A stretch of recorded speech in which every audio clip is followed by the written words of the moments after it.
నమస్తే BCN news కి స్వాగతం. నా పేరు నీలిమ. ముందుగా ముఖ్యాంశాలు.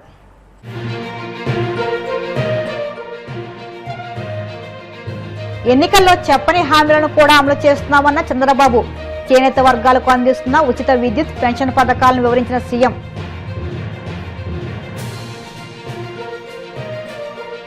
పాయకరావుపేటలో ఘనంగా నేతన్న సేవలో కార్యక్రమం.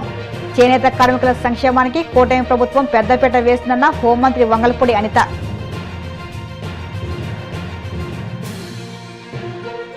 విజయవాడ కలెక్టరేట్ లో ఘనంగా అగ్నికుల క్షత్రియుల జాతిపిత పొన్నమండ జయంతి వేడుక. ఆయన చిత్రపటానికి పూలమాల వేసి నివాళులర్పించిన మంత్రి కొల్లు రవీంద్ర.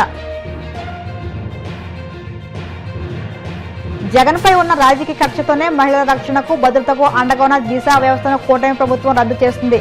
మాజీ హోంమంత్రి తానేటి వనిత ఫైర్. రాష్ట్రంలోని చేనేత కార్మికులకు ప్రభుత్వం అండగా నిలుస్తుందని సీఎం చంద్రబాబు భరోసా ఇచ్చారు. 12వ జాతీయ చేనేత దినోత్సవాన్ని పురస్కరించుకుని బాపట్ల జిల్లా చిరాల నియోజకవర్గం కొత్తపేట గ్రామంలో నేతన్న సేవలు అనే కొత్త పథకాన్ని ఆయన ప్రారంభించారు. ఈ పథకం కింద రాష్ట్ర వ్యాప్తంగా 71,536 చేనేత కుటుంబాలకు 25,000 చొప్పున ఆర్థిక సహాయం అందించేందుకు 179 కోట్లను విడుదల చేశారు. ఈ సందర్భంగా ఏర్పాటు చేసిన సభలో సీఎం చంద్రబాబు మాట్లాడుతూ ఎన్నికలు ఇచ్చిన హామీలే కాకుండా చెప్పని వాటిని కూడా అమలు చేస్తున్నామనడానికి నేతన్న సేవలో పథకమే నిదర్శనమని ఆయన స్పష్టం చేశారు. నేను ఒక సుపరిపాలనకు నాంది పలికాను.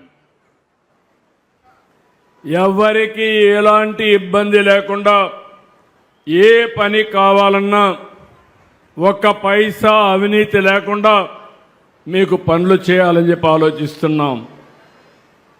మా అధికార యంత్రాంగం బాధ్యతగా ఉండాలని కోరుకుంటున్నా. అందుకే మొత్తం మా అధికార యంత్రాంగం మీ ముందర కూర్చొని పెట్టాను. మీరు చూశారు, ఇక్కడ జిల్లా యంత్రాంగం అంతా ఉన్నారు, మా కలెక్టర్ ఇక్కడ ఉన్నాడు. నేను మీరు చూస్తే ఇక్కడ ఉండవాలని అడుగుతున్నా, ప్రతిరోజు అనేక పైన సేవల పైన మీకు ఫోన్లు వస్తున్నాయని అడుగుతున్నా. వస్తున్నాయని వాడు చేలిపైకెత్తండి. ఓకే, అందరికీ ఫోన్లు ఉన్నాయా? అందరికీ ఫోన్ నుండి చేతుల పైకెత్తండి. ఓకే, ఇప్పుడు నేను ఇక్కడ ఆలోచించేది, ఫోన్ ఉంటే చాలు, మీరు ఎక్కడికి పోవాల్సిన పని లేదు. మీ ఎంఆర్ఓ ఆఫీసు మీ ఇంటి పక్కనున్నా అక్కడికి పోకుండా మీ ఇంట్లో కూర్చొని దర్జాగా ఏ పని కావాలన్నా ఆ పని చేసి పెట్టే బాధ్యత ఈ ప్రభుత్వానిదని మరొక్కసారి విజ్ఞప్తి చేస్తున్నా. అదే మాదిరిగా నేను మీ దగ్గర నుంచి ఒక పక్క డబ్బులు మీ అకౌంట్లో వేస్తున్నాం.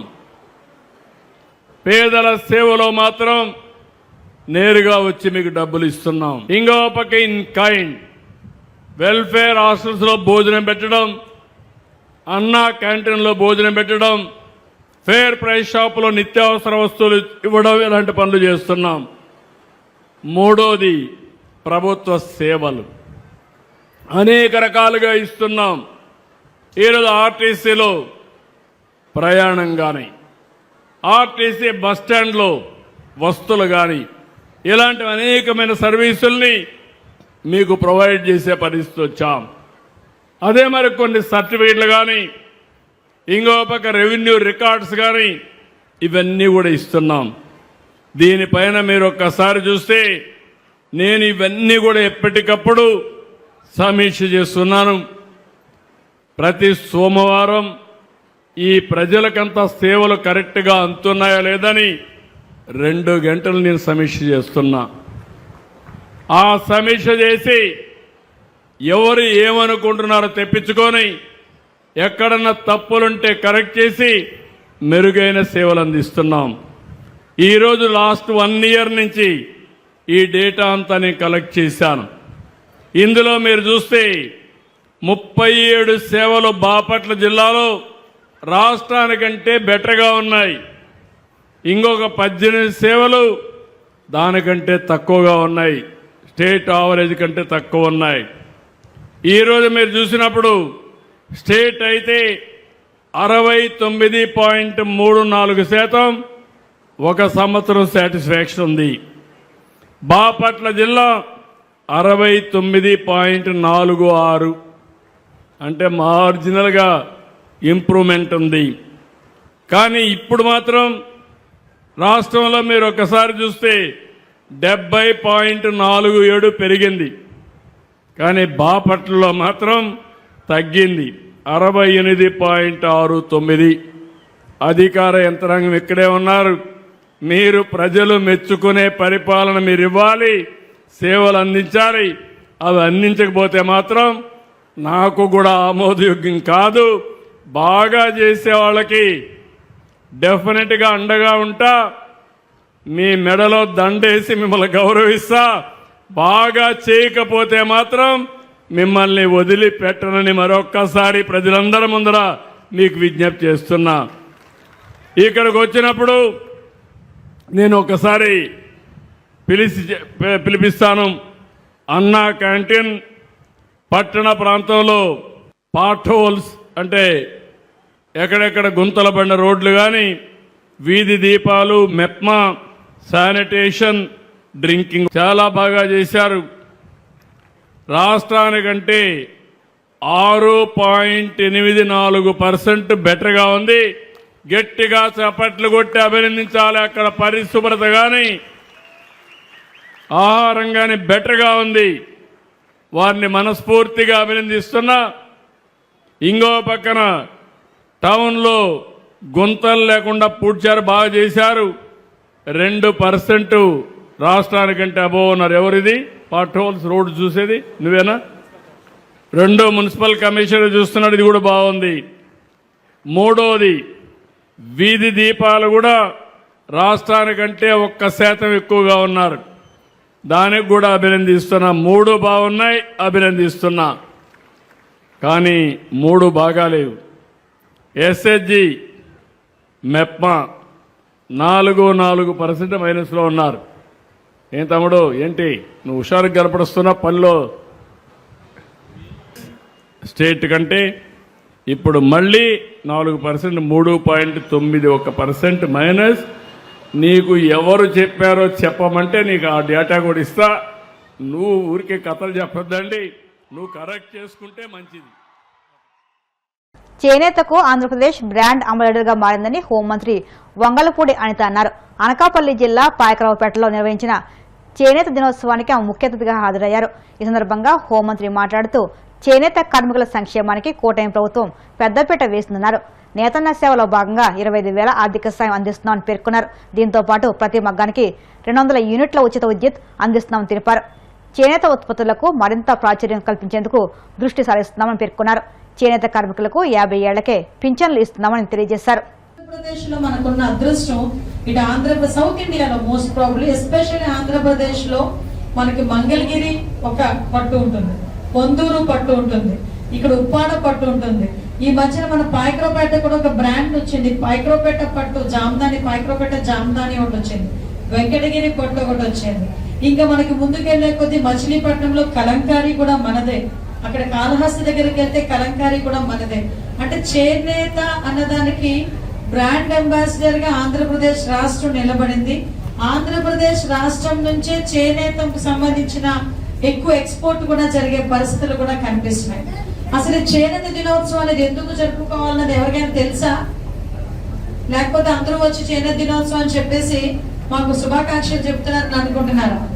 యాక్చువల్ గా చేనేత దినోత్సవం అనేది 1905లోనే ఆగస్ట్ 7వ తారీఖున కలకత్తా టౌన్ హాల్లో స్వదేశీ ఉద్యమం అన్నది స్టార్ట్ అయినప్పుడు జరిగిన కాన్సెప్ట్.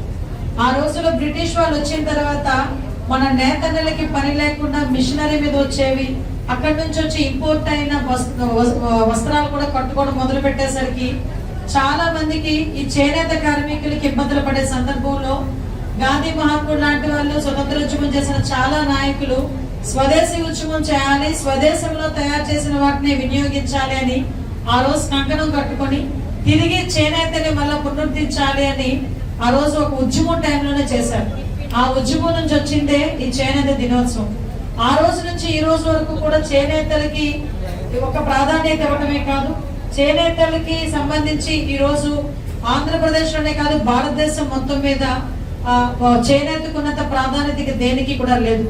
ఈరోజు ఎప్పుడైనా షాప్ లోకి వెళ్తే మామూలు కాటన్ చీర లాగే కనిపిస్తుంది. మొన్న నేను మా పాప ఇద్దరు కలిపి వైజాగ్ లో కళ అని ఒక మంచి కంకణాల వాళ్ళు ఎదురు పెట్టారు. వెళ్ళి నేను ఏంటది కాటనా సారీ అన్నా, కాటన్ జామ్దాని అమ్మ అన్న. తీసుకొచ్చా, కరెక్ట్ గా చూసేసరికి ఎంత అని ప్రైస్ ట్యాగ్ ఓపెన్ చేసి చూసా, 2,50,000 ఉంది. 2,50,000 ఒక చీర. నేను జనరల్ గా అడిగా ఎన్ని రోజులు పడుతుంది ఇది నేయడానికి? 3 నెలలకి పైగా పడుతుందండి. భార్య భర్త కలిసి పని చేస్తే 3 నెలలు, రోజుకి 24 గంటల్లో దగ్గర 12 గంటలు మేము కష్టపడితే ఆ 3 నెలల తర్వాత ఈ చీర వస్తుంది. ఈ చీర షాపుల్లోకి వెళ్ళిన తర్వాత అంత రేట్ వస్తుంది, కానీ కొంతమంది చేనేత కార్మికులు అడుగుతాం, మా దగ్గరకు వచ్చేసరికి అంత రేటు మేము షాపుల నుంచి ముడిస్తారు, మాకు దాన్ని మేము తయారు చేసి ఇచ్చేస్తాము, చీర కింద ఇస్తారు. కానీ అది పేజెస్ వారీగా బయటికి వెళ్ళేసరికి లక్షల్లోకి వెళ్తుంది. మీరు ఎంతో అపురూపంగా చాలా జాగ్రత్తగా చేసిన చీర లక్షల్లోకి వెళ్ళి ఎంతో మందికి ఆనందాన్ని ఇచ్చే పరిస్థితి. ఇందులో బ్యూటీనెస్ ఏంటంటే ఈ చేనేత కార్మికుల్లో కూడా 70% మహిళలే ఉంటారు. 70% మహిళలే ఈ చేనేత కార్మికులుగా ఎక్కువ మంది ఉండి ఈ చీరలు నేసే పరిస్థితుల్లో చాలా మంది ఉండటం కూడా.